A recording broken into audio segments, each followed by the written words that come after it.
Hola, buenos días. Bueno, hay que empezar recordando que hoy COESPE había preparado un comunicado, se ha leído un comunicado sobre el tema de la violencia de género y pues esto, nos hemos acabado encontrando con un nuevo asesinato, esta vez en Toledo. Y hay que luchar para acabar con esta lacra que se ha llevado por delante ya este año a 40 mujeres y a 10 niños y niñas. Ahora bien, desde nuestra perspectiva, desde COESPE, esta no es la única violencia que se ejerce sobre las mujeres. De las 7.292 personas que murieron en las residencias, pues cabe pensar que más de la mitad eran mujeres. Y claro, del tiparraco que ayer mató a esa mujer y detrás se suicidó, no se puede hacer nada, excepto hacer un trabajo cultural, explicar, pero de quien asesinó en las residencias sí se puede hacer. Claro. De las personas que murieron en Valencia, la mitad de las cuales eran mayores de 70 años, atención al dato, que expresa la soledad, la precarización en que vive la gente al final de sus vidas cuando deja de producir en este tipo de sociedad que tenemos, pues también de esas personas más de la mitad debían ser mujeres. Y su muerte tiene responsables, que no se han suicidado. Al contrario, los vemos vivitos y coleando, repartiendo entre sus amiguitos el dinero de la reconstrucción de Valencia. Hay que ver esos neoliberales la capacidad que tienen de convertir las crisis en negocio, los problemas en ganar dinero para ellos, y claro que no quieren dimitir, porque cada vez que se reparte un programa de estos de decenas de millones de euros, pues uno sospecha y lo reparten con gente que había estado en la trama de la Gürtel, con sospechosos habituales. Con sinvergüenza. Uno deduce que alguien se lleva una comisión del dolor y de la muerte de la gente. Nosotros exigimos la subida de las pensiones mínimas, exigimos proteger a las viudas, exigimos dignificar las pensiones mínimas por encima del salario mínimo interprofesional. Y esta es nuestra mayor contribución al 25 de noviembre, a la lucha contra la violencia de las mujeres, sobre las mujeres. Y allí estamos intentando hacer lo que podemos. Y por cierto, nos incomoda mucho que cuando sale el 25 de noviembre, pues salgan, digamos, toda la clase política encantada de conocerse, a hacer las declaraciones ante los periódicos, que les preocupa muchísimo esto, pero luego no hacen nada. Y las mujeres siguen sufriendo. Como siguen sufriendo las mujeres que trabajan en el servicio de atención domiciliaria. Yo quisiera hoy recordar la lucha que han desarrollado esta semana ocupando el local de la calle Valencia, exigiendo que se acabe con las subcontrataciones, que se dignifique el trabajo que hacen mujeres.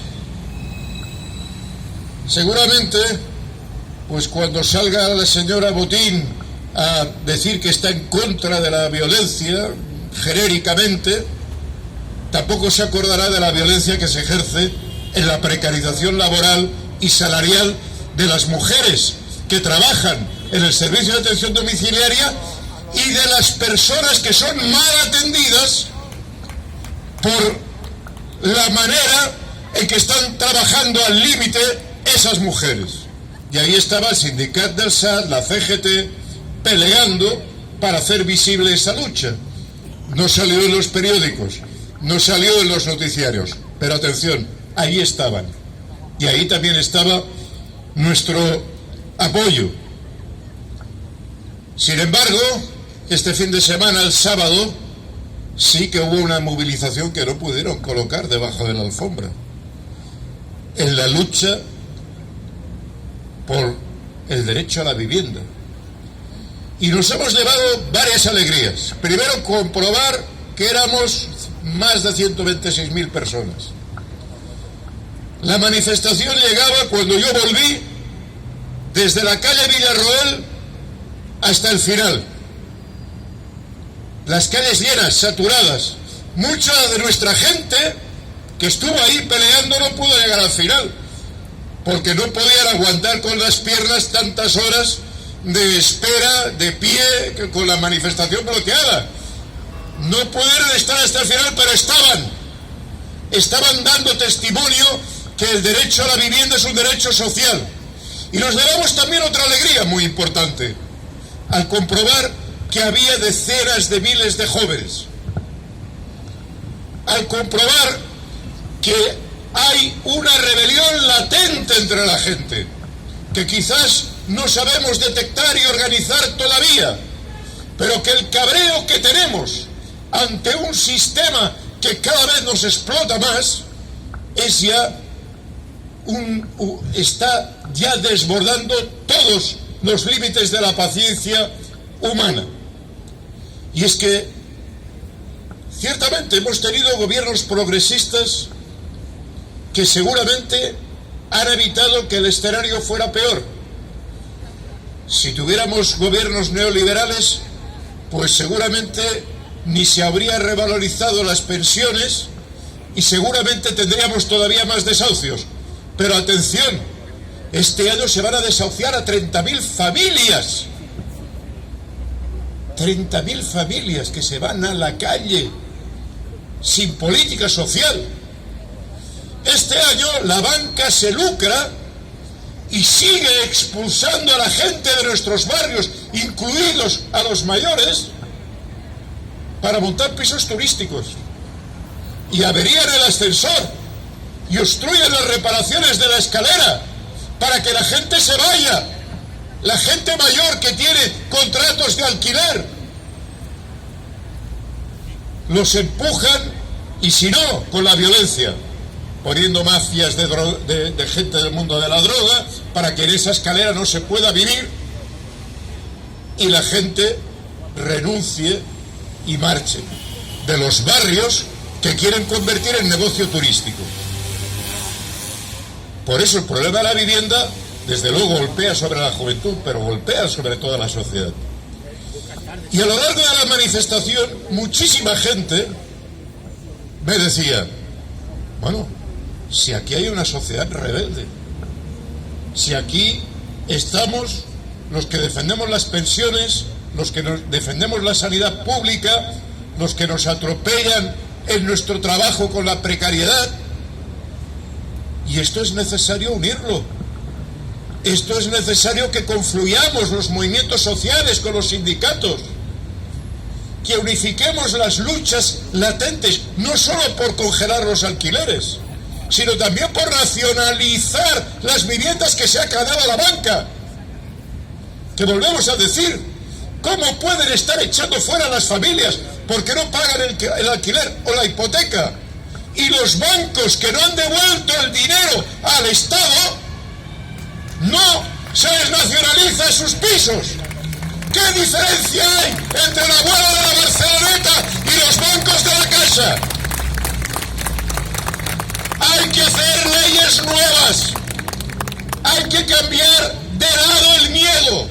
No nos basta con gobiernos que nos ponen parches, que mejoren la situación, que hacen que no empeore, que no quiten camas en los hospitales. No, queremos gobiernos que hagan hospitales públicos, que permitan a la gente acceder dignamente a la vivienda, que puedan los jóvenes emanciparse, que garanticen no solo que las pensiones no se desvaloricen, sino que mejoren y que cubran las necesidades de las mujeres afectadas por la brecha de género en las pensiones, y que cubran y mejoren por encima del salario mínimo interprofesional a todos los pensionistas, porque la gente mayor no tiene que vivir en la pobreza.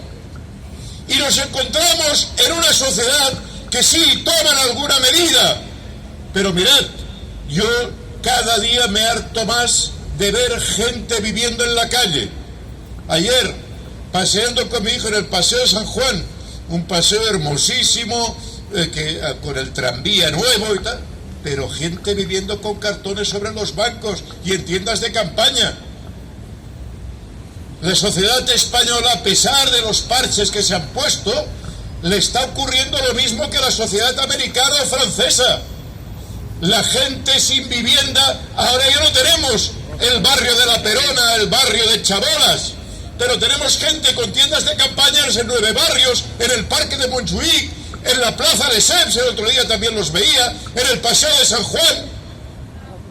Gente que no tiene dónde vivir.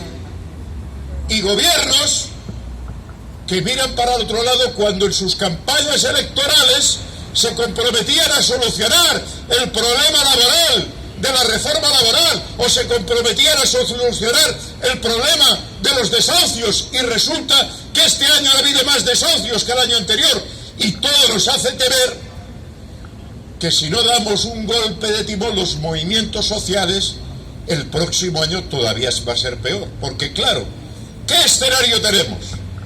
Mientras no se arreglan las cosas, no hay cambios estructurales profundos, resulta que nos seguimos enfangando en todas las guerras habidas y por haber. Se decreta que el señor Netanyahu, mata niños, asesino, está perseguido por el Tribunal Internacional, pero a la vez seguimos exportando armas por debajo mano a Israel. Seguimos comerciando y haciendo negocio con los que se lucran con la muerte de los palestinos, con los que están permitiendo un genocidio, y permitimos que las redes sociales censuren las imágenes de los niños muertos. ¡Ah, caramba! No, es que puede afectar a la sensibilidad de la gente. Y si tú denuncias en un canal lo que está pasando, te cierran el canal, YouTube o Twitter. Están intentando ocultar la realidad bajo la alfombra. Volvemos a lo peor de Europa, a los peores tiempos de genocidio, de gente que declara que quiere exterminar a gente de otra raza. Y mientras el señor Borrell va hablando del jardín de Europa, de lo estupendos que somos, mientras aumenta el paro, la gente en la calle, creando un relato absolutamente falso, porque la realidad es que estamos mucho peor que hace 5 años, y que hace 10 y que hace 15. Que se ponen algunos parches cuando hay gobiernos de progreso, pero cuidado, que si la gente se desespera y acaba votando a la extrema derecha, nos van a llover chuzos, pero vaya, sobre todos, sobre los pensionistas, sobre los jóvenes. Frente a ello, es necesario que los movimientos sociales establezcamos alianzas, coordinemos nuestro esfuerzo, busquemos superar sectarismos, porque es importantísimo, y este fin de semana se producían movilizaciones en muchos lugares de España, sobre la vivienda, pero también sobre la sanidad, sobre las residencias. Esa fuerza social tiene que unificarse, tiene que dársele salida, tiene que confluir exigiendo cambios profundos en los gobiernos europeos para que dejen de servir a los fondos de inversión y sirvan a la gente. Y hemos de poner todo el esfuerzo, toda la generosidad, toda la transversalidad de aliarnos con todos aquellos que estén dispuestos a pelear y dar ánimos a la gente. Lo que hemos visto de los jóvenes ocupando el centro de Barcelona, como hicieron unas semanas antes en Madrid, nos señala que hay un camino abierto, que es posible cambiar las cosas, a pesar de los pesares. Pero vamos a tener que seguir trabajando, organizando poco a poco como hormigas el tejido social. Y acabo, esta semana vamos a hacer una conferencia telemática sobre el tema de los impagos, de las multas, de lo que debe la gente. Hemos de aprovechar esto para crear organización, no solo para ayudarle a la gente a que cobre lo que le deben, que efectivamente, sino para crear tejido, para pedir correos electrónicos, teléfonos, para agrupar a la gente en los barrios, para hacer charlas y actividad, porque el mismo movimiento de la vivienda tiene que ir a los barrios. Tiene que hacerse una campaña para llegar hasta el último mercado, hasta el último barrio, explicando por qué hemos de defender una ley de vivienda distinta, por qué hay que defender la sanidad pública o por qué hay que defender las pensiones públicas. Este trabajo paciente, silencioso, porque desde luego, aunque TV3 al final tuvo que sacar la manifestación con notables deficiencias, y oscureciendo el peso real, y oscureciendo que hubo manifestaciones en Tarragona, en Lérida, en Gerona, que la gente vino en trenes de un montón de pueblos y del área metropolitana, oscureciendo todo esto. Pero es que de la lucha de las compañeras del SAT, ni hablar de eso, no existe para ellos, pero existe para nosotros. Y debemos darle la importancia que tiene, y debemos construir esa unidad entre la gente del pueblo para imponer nuestra voluntad y nuestros derechos por encima de esos financieros, que la única salida que tienen es la guerra, es decirnos que vamos a entrar en una nueva crisis, porque nos están diciendo, es que Alemania está decreciendo, y detrás del decrecimiento y de cierre de factorías de Volkswagen viene la factoría de Martorell. Y cuando cierra Martorell, detrás van un montón de empresas. O somos capaces de levantar otra economía basada en los recursos que tenemos, en dar poder a la gente, en activar los servicios sociales, en activar la agricultura, en activar una alternativa económica al servicio de la gente, que podemos hacerlo, porque tenemos capacidad, tenemos cuadros entre nuestros jóvenes, tenemos un país culto, tenemos un país con recursos. Lo que hace falta es ponerlo al servicio de la gente, para cuidar de los mayores, para trabajar en investigación, para trabajar en la sanidad, para trabajar reviviendo nuestros campos, reviviendo nuestra producción interior al servicio de la gente. Eso es posible, pero tenemos que seguir trabajando, seguir construyendo el tejido social y construyendo unidad entre las clases populares, como hicimos este sábado en las calles de Barcelona. Gobierne quien gobierne, las pensiones se defienden.